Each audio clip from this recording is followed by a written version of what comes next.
Hey kids, it's Mr. Fly here, hope you're well, and welcome back to another bike review here on the channel. Today, something that I know is going to split opinion. It's a bike that I was certainly very surprised to see when it first came out. I'm a bit late to the party with this one, because this bike came out about 2 years ago. Which bike am I talking about? Well, you probably will have seen from the thumbnail. It's the Harley Davidson Pan America 1250. It's a pretty revolutionary bike, I think, for a number of reasons.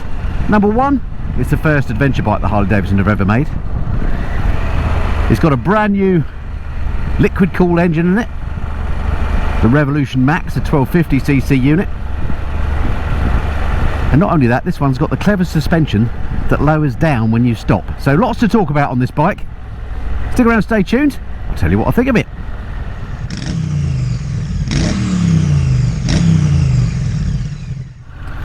So welcome back to the channel, folks, and there is a massive elephant in the room when it comes to this bike, of course, and that is the looks. They very much split opinion.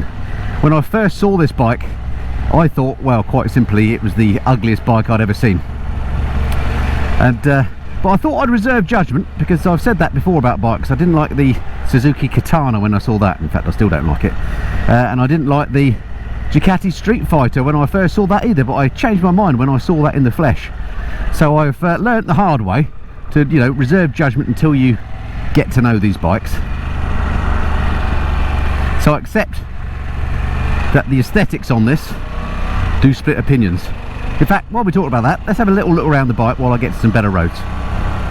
Alright, let's get this out of the way then, shall we? Because this is the controversial bit about the bike, I think, and that is the way it looks. So let's just go over it then. The thing about this bike, or the bit that doesn't look right to me, is this front end. I guess Harley Davidson have to be applauded for trying something different, but I just don't think it's worked. That front end to me looks like a cross between Marvin the Paranoid Android and an Electrolux upright, I think. So yeah, it doesn't work for me, that front end at all, which is such a shame, because if you look at the bike from the side, it's actually quite handsome. I think that engine looks beautiful, and there's lots about it to actually quite like. Let's have a look at a few of the details.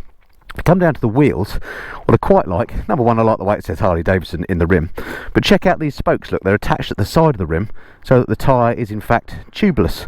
I think that's quite clever. You've got these big extra additional lights on here, which I assume are extras, and crash bars and stuff as well. There's that Revolution Max engine, which I think is again a beautiful looking thing, and if I just bring the camera out, you can see that actually it's a real neat installation. There's no extraneous pipes and cables and leads. They've done a really neat job on it. I think it looks good. The back end of this one, you've got a Screaming Eagle. I think that's an optional exhaust probably. It's not shaft drive, by the way.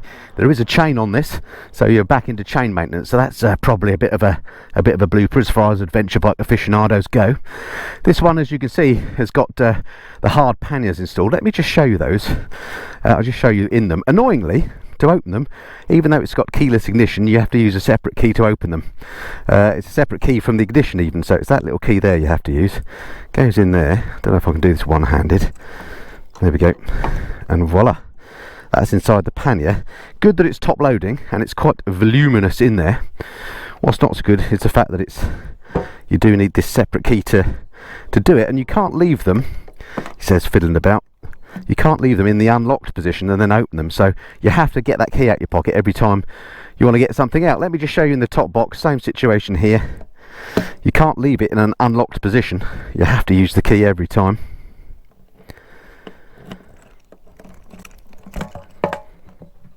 There we go, and relatively small top box in this case, but solid and looks good. Bit of a faff to get on and off, but like I say, they look the business. What else to say? LED lights all round that look nice. Come around this side again, pretty neat installation on the engine again. Let's have a look at the handlebars. These are these mirrors, and that's the little ball joint in there, which is slightly different setup to what I've ever seen before. These are the horrible JCB style buttons, and then you've got that surround to the display that I'm not too keen on. Here's that mechanism for the windscreen that you can use when moving. I'll show you that in a minute. And yeah, anyway, so there we go. That's what the bike looks like. Obviously, it's all a matter of personal taste. Just because I don't like the look of it doesn't mean to say you won't. But for me, it's yeah, it's an ugly looking thing. Okay, so much for how she looks then. What about the ride? Is that just as disappointing? Well, in a word, no. The ride is surprising, because again, when I saw the bike I thought, oh, this just is not the bike for me. There's nothing about this bike that I like. But I have to say, when you get on it and ride it, it feels really nice. That seat, sorry, height lowering thing works a treat. You never catch it out. It always lowers in time. I can flat feet the bike fine. I'll show you that in a minute. And actually, Harley Davidson have done an amazing job on the ride of the bike. Whether that's enough to get you over the hideous looks of the thing is another question. I shouldn't keep saying that, because of course looks are very subjective. And you might love the looks. But so far, I have no complaints on the ride. I have to say the quality of it is nice. It's, let's just get past this van, if I've got a chance here. 150 brake horsepower on this new engine, and it feels sprightly. It certainly feels faster than my GS. I've got the old 1200 GS, which was never known as a particularly fast bike, but this definitely feels faster than that. And I'm only in road mode at the moment. The suspension is beautiful and compliant on here. Sucking up the bumps on this horrible road a treat. And she feels nice and light as well, even though she's not. So my very first initial impressions on riding the bike is that it's actually a very nice place to be. Talking of which, let's talk about the comfort. Let's go through the usual things. Comfort wise, the seat is quite nicely padded. There's plenty of room to move around. This will suit both the shorty like me. I'm 5'8" with a 32-inch inside leg, and it suits me because of that suspension lowering function I talked about.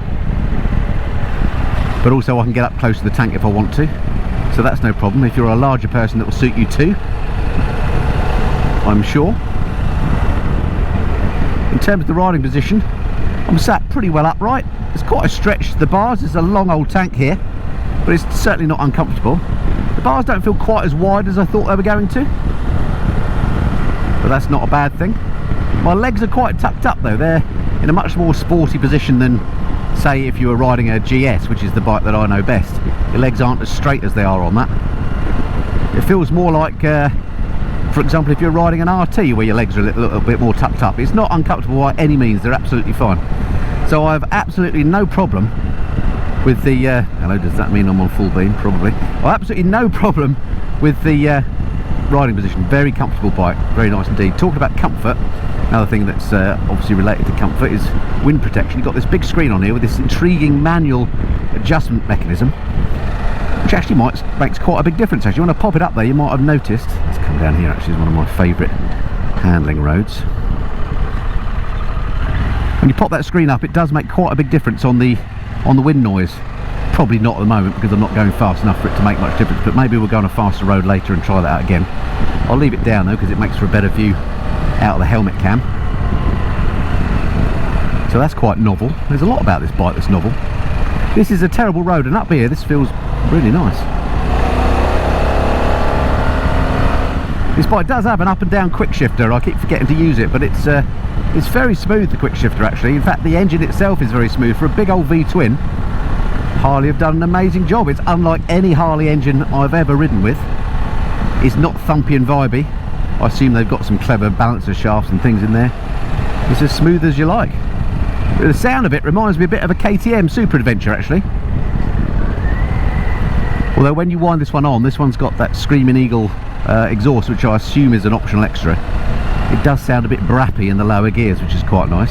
It's not very loud, it's not obnoxious, the sound. I wouldn't say the sound actually is that pleasant. Let's come down here and wind her up a bit in the lower gears, see if you can hear her.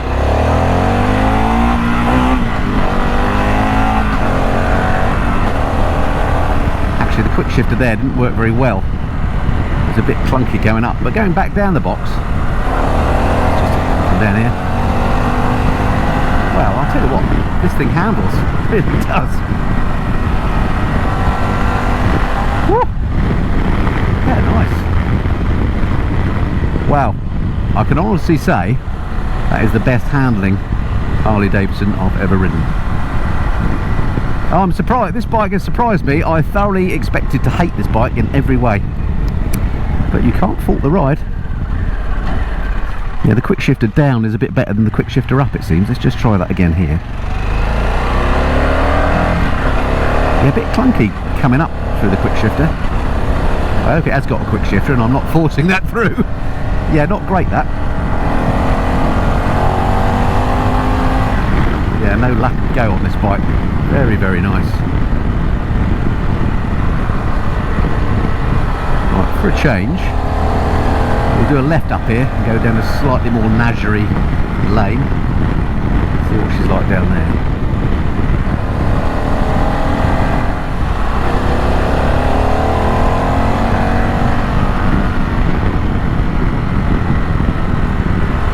Right, back to what you're looking at on the handlebars and so on. How's the switchgear? Well, it's pretty complicated, the switchgear on this actually.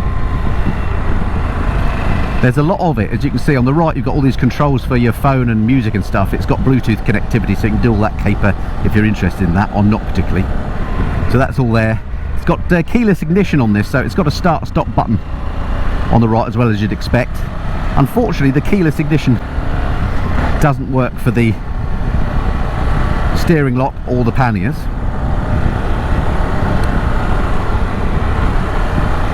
What else have you got on the right there? You've got the mode change button, 5 riding modes on this, and they're easy to change just on the fly. You literally press it, you don't have to close the throttle or anything. Look, I'm in sport mode now.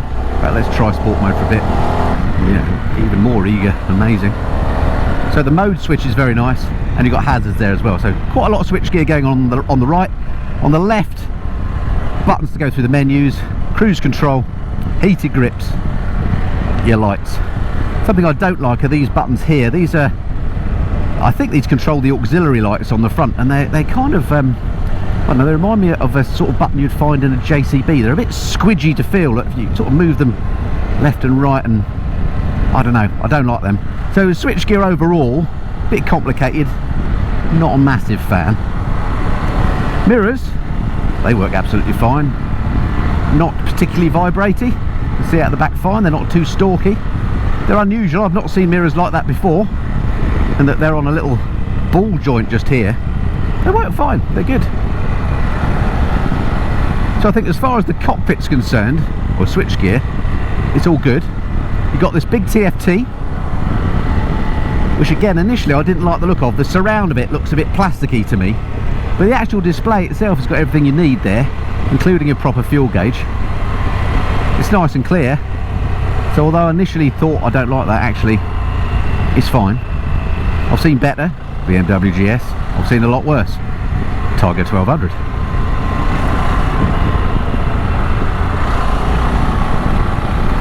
So this particular bike I've got from Harley Davidson UK, so thanks to those guys for lending it to me. And of course it is all specced out. So this has got the electronic or semi-electronic suspension with that raised lowering thing, as I keep talking about. You can see they've got the wires going into the top of the forks here. But the suspension does feel really nice on this. The ride quality is at least as good as a GS, maybe even better. Just try the brakes. Whoa, fronts are amazing. Let's just try the rear. Yeah, good. The fronts got a nice feel about them, nice and progressive, very predictable, not grabby, just what you need. The indicators are self-cancelling. Look, as you come around the corner, the Harley self-cancelling indicators, really good. It doesn't tend to get it wrong. It took me a while to get used to them because I was trying to cancel it in the normal way, but in fact you don't need to bother. They always cancel perfectly well. I'll just slow down a little tad. Yeah, it's quite naughty, this bike. Encourages you to ride. Now of course many adventure bikes these days are used, really, aren't they, as tourers for going away on your tours, 2 up or whatever, loaded up with your luggage, off for your biking holiday for a week or two somewhere nice. So I thought it'd be remiss of me if I didn't just try this bike out on a motorway, because a lot of miles would be done on this sort of bike on a motorway, just to check out what that wind protection is like. And I have to say it's pretty good. You've got quite a big fairing area here. The wind is hitting me in the shoulders. I've got the screen on its lowest position. If I move it up using this manual control, I don't know if you heard, but suddenly it got a lot quieter. It does a pretty good job, that screen, actually, even though it looks narrow. And I have still got wind hitting me around the shoulders. I haven't got it hitting me on the head anymore. In fact, the wind is going over my head. So the wind protection on here pretty flipping good, I'd say. I've got the bike in sports mode, and on the motorway absolutely no trouble at all, obviously keeping up with traffic, loads of power on this bike, so not a problem. If you do need to squirt by somebody who's hugging the middle lane, even in top gear, thanks to all that torque, it just accelerates away beautifully.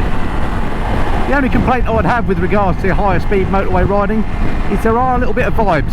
Here I am cruising along at an indicated 74, so probably doing 70 miles now in actual fact, and there are some vibes and tingles through the seat and through the hand grips. Not terrible, I think I could put up with them, but they're not absent either, just something to be aware of.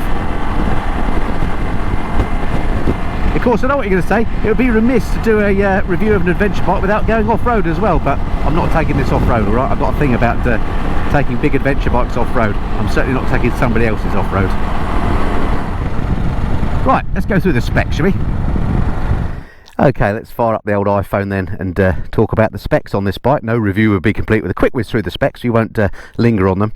The engine, Revolution Max 1250, actually 1252cc. It's used as a stress member within the bike, so it sort of becomes part of the frame, which is a new thing for Harley Davidson, I think. 150 brake horsepower at 8,750 RPM. And 128 newton meters of torque at 6,750 RPM, so lazy and powerful, if you see what I mean. Brakes on here, excellent. These are, as you can see, Brembo calipers. They are electronically linked, so you give the front a dab, you get a bit of back as well. Radial 4-pot calipers onto 320mm discs there. On the rear, single pot caliper, 280mm disc. Suspension on here, 47mm inverted fork. This one has the electronic suspension, as you can see by the wires coming out the tops of the forks, but as standard it comes with compression rebound and spring load preload adjustability. At the back, struggling to show the suspension, this one's got the electronic suspension fitted, which gives you that raising and lowering facility as well. Definitely worth having if you're a shorty like me. Seat height on the bike, according to the website, 850mm low or 890mm high. I don't know if that refers to different seats you can buy or whether that's the different heights when the bike raises and lowers automatically. Weight of this bike, 245 kilograms in running order. It actually feels a bit lighter than that. I think the centre of gravity is pretty low thanks to that lovely V-twin engine. This fuel tank holds 21.2 litres. Something I haven't talked about much is electronics. It's got that 6.8-inch TFT, LED lights all around, Bluetooth connectivity, 5 riding modes, cornering ABS, cornering traction control, wheel lift mitigation. You can control the engine braking via the riding modes. Basically, it's laden with electronics. You name it, it's got it. And last but not least, the price of this motorcycle. According to the website, it starts at £17,095. In contrast, the GS starts at £14,990. But spec up a GS, you'll be closer to 19 grand. Spec this up with the auto lowering suspension and so on, it comes out closer to 21. So that's the sort of ballpark you're talking.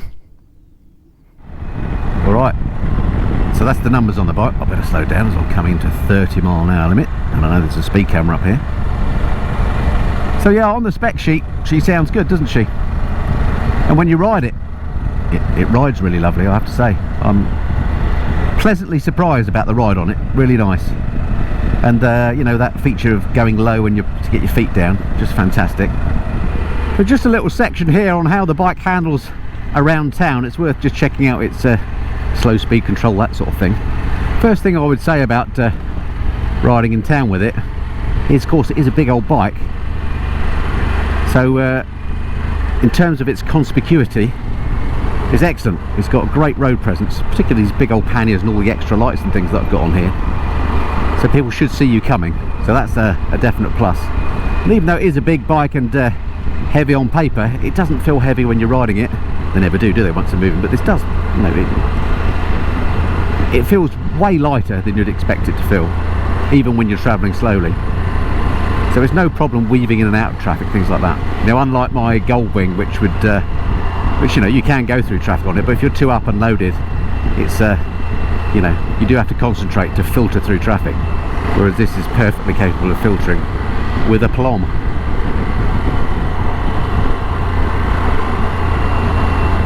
And then with regard to slow speed handling, the bike's got a nice balance about it, you know, riding along at walking pace, doesn't feel ponderous at all. Throttle is okay, it's not particularly snatchy. I wouldn't say it was super smooth either, it's kind of in the middle. But now I'm in sport mode. Let's change it to it's not being enduro. Let's go to rain mode. See what rain mode is like. Right, so it does soften the response quite a lot actually. If you're doing a lot of town riding, yeah, you might want to ride in rain mode. That's markedly different. One of the few bikes I've ridden where actually the modes do make a big difference as to how the bike feels. Yeah, that's definitely improved the throttle response. Yeah, so as far as riding in town's concerned, have no worries on the big Harley. It's absolutely fine. So I'm in two minds about this bike. I personally couldn't buy one because I can't get round the looks of it. It hasn't grown on me in the 2 years since it's been out, or about 2 years. And the other thing that would prevent me buying it is the side stand on this. It is an absolute nightmare.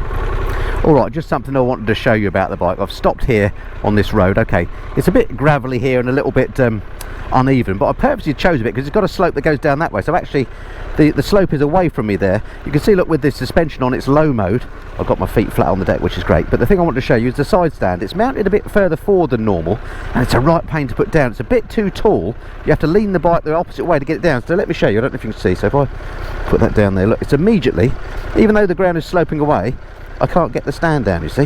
So I have to lean the bike quite a long way over to the right, which feels unnatural. So it's way over to get the stand down. And then you kick it, and in that Harley Davidson way, when you lean it back, it sort of locks into position. So I really hate that stand. If I had a full load on, that would be difficult. That would be enough to put me off buying the bike. But if you can get past the looks, if you love the looks, and you can just get past that side stand, there's nothing about this bike not to like after that. So I put on the thumbnail for this, American Beauty question mark. Well, it absolutely isn't a beauty as far as I'm concerned. So I wouldn't have one. Oh look, here's my feet flat on the deck, look, as I stop. Absolutely brilliant. So to answer my own question, no, it's not a beauty. But in the title I think I had the word revolutionary. And it certainly is that. It's revolutionary for Harley Davidson, because they've never made a bike like this before. And it's revolutionary for some of the features. For example, that lowering technology, which only one other bike that I can think of has something similar, which is the Ducati Multistrada, of course another brilliant adventure bike. But in the case of that bike, you have to actually lower it yourself. You have to remember to press a button as you come to a halt, I think, and then it winds the preload off, whereas this just does it of its own volition. It's very clever. Having said you can't catch out the indicators, look, I just came around that roundabout and I'm still indicating right, so let's manually cancel it there. Now when it's down, look, you get the little flashing shock absorber in there to show you that it's lowered. And as I pull away, little shock absorber goes off and I'm back at full ride height. Very impressed with that. Okay, so there we go. That's my review of the Harley Davidson Pan America 1250 for 2023. Surprised me in a number of ways. Some good, some not so good. Not a bike for me personally, but for no good reason, because it rides very well indeed. If you do like the looks, have a go on one of these. I think you'll be impressed. Right, that's it for this time.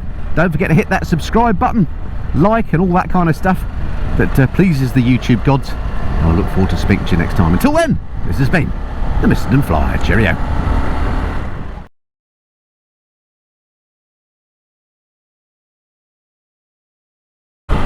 Well, just one thing to add actually, now I've been riding the bike for well over an hour and she's got properly warmed up, is that there's quite a lot of heat that comes out of the engine. It reminds me a bit of my old Panigale, in that I am toasty around the nether regions. Probably a good thing in the winter, maybe not a good thing if you live in a hot country, but here in Blighty, not a problem unless it's a really hot day. But just something I noticed, she runs hot.